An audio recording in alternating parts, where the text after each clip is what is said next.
sa Taiwan. So laking ano yan, laking gulo niyan. So ilang beses na po nag-usap si Biden ng US at saka yung presidente ng China, si Xi Jinping, para magkaroon ng agreement or at least mag-prevent ng isang malaking crisis dito. Kasi guys, God forbid, no, kung ito, tuloy-tuloy, ito si Nancy Pelosi kasi may Asia tour siya eh. So dadaan siya sa mga iba't ibang Asian countries.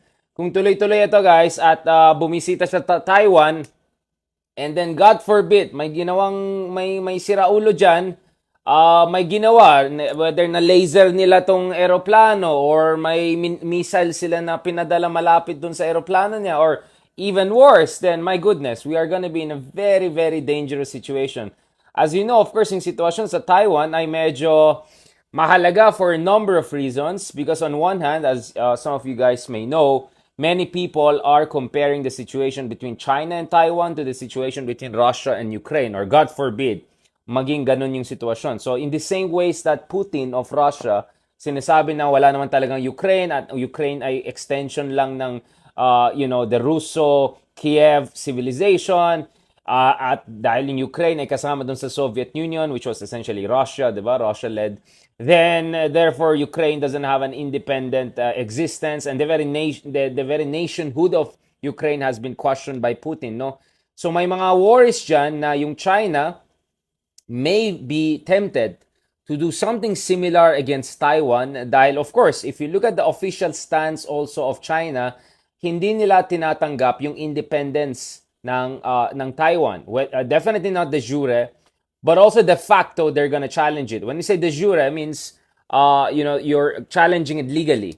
So legally speaking, ang Taiwan po ay hindi fully sovereign country dahil wala siyang complete recognition from other countries as an independent state, right? So they call themselves Republic of China because Taiwan, essentially today's modern Taiwan, is a product of two things. One is the Japanese colonization of the island, right? After the victory of the Japanese over the Chinese at the closing years of the 19th century, no? Ito yung ito yung Sino-Japanese War. So for decade yan, no? For 3-4 decades, Japan had complete control of Taiwan. So a lot of institutions in Taiwan, a lot of older people in Taiwan, no, are very close to the Japanese culture. And until today, Japan and Taiwan have a very, very special relationship. So for instance, even though they have territorial disputes dun sa tinatawag na Senkaku Diaoyu, ito yung mga isla na katulad ng mga isla natin sa Kalayaan, meron sa East China Sea. Japan, for instance, doesn't create problems and it tolerates Taiwanese fishermen getting into Diaoyu, Senkaku areas.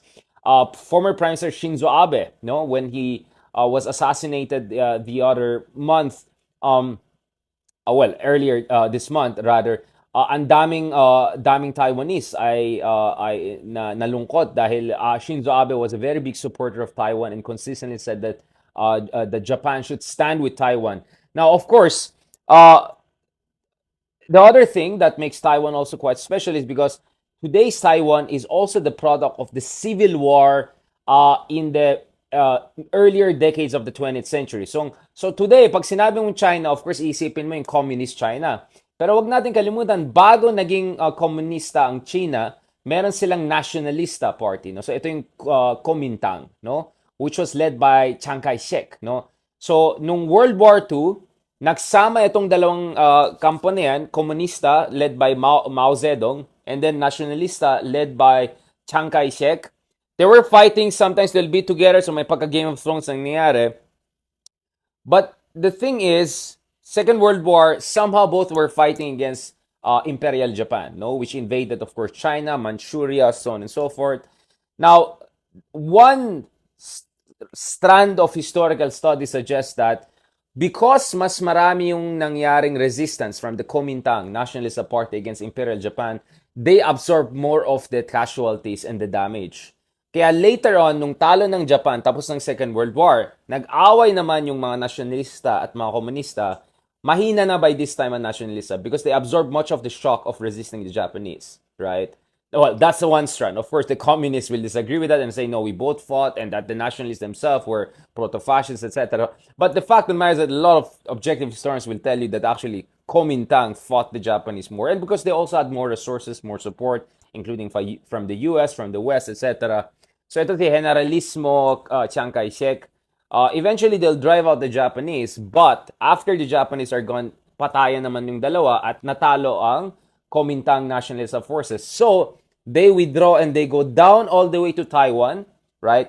Tapos, susundan sana sila ng mga komunista ng China, sila Mao Zedong, etc. And then, nag-intervene ng Amerika. So, nagpadalang aircraft carrier ng Amerika. So, boom. The situation has essentially been frozen at that point, no? So, dahil sa intervention ng Amerika, even if natalo yung Chiang Kai-shek Kuomintang na dati based sa Shanghai, Beijing, etc., bumaba all the way sa Taiwan dahil sa protection ng Amerika, and for a few decades, mutual defense treaty between Taiwan and US before the 1979 US-Taiwan Relations Act.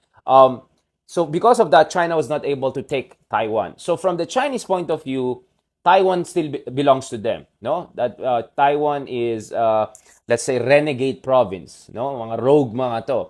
From the Taiwanese point of view, no, they're the true inheritors of the Chinese state.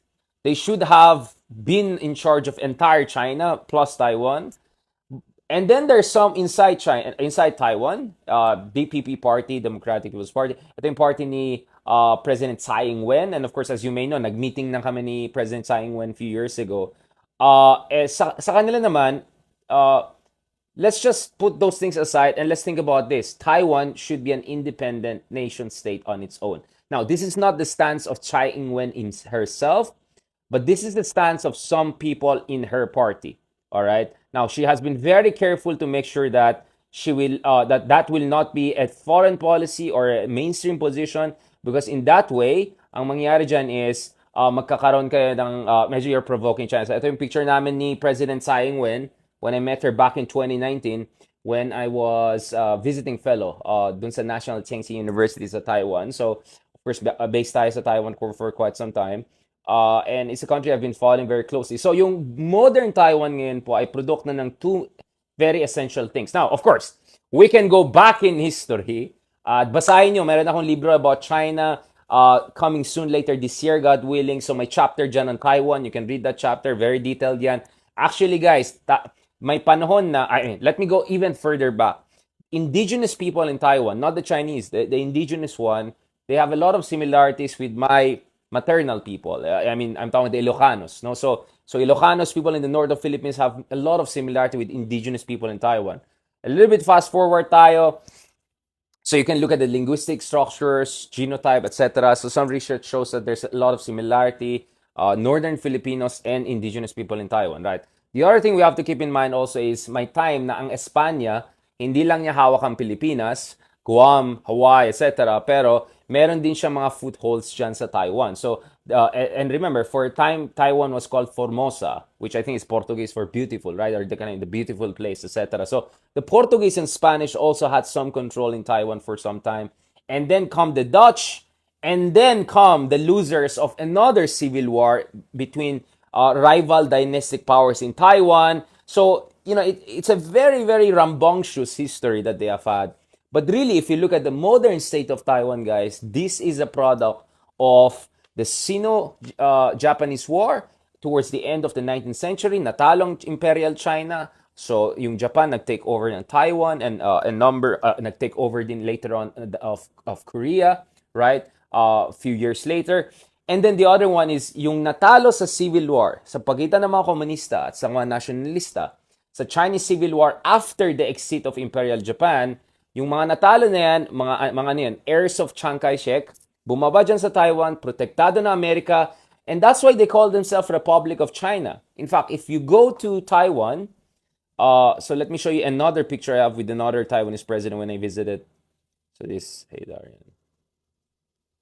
So you can see in that picture, napansin ko Sun Yat-sen ang makikita mo sa likod. So Sun Yat-sen is the father of essentially post-imperial China.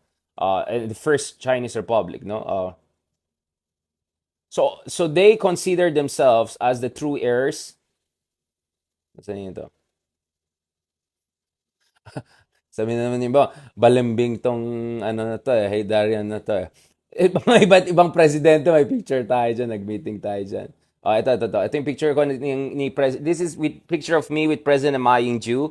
a few years earlier. So yung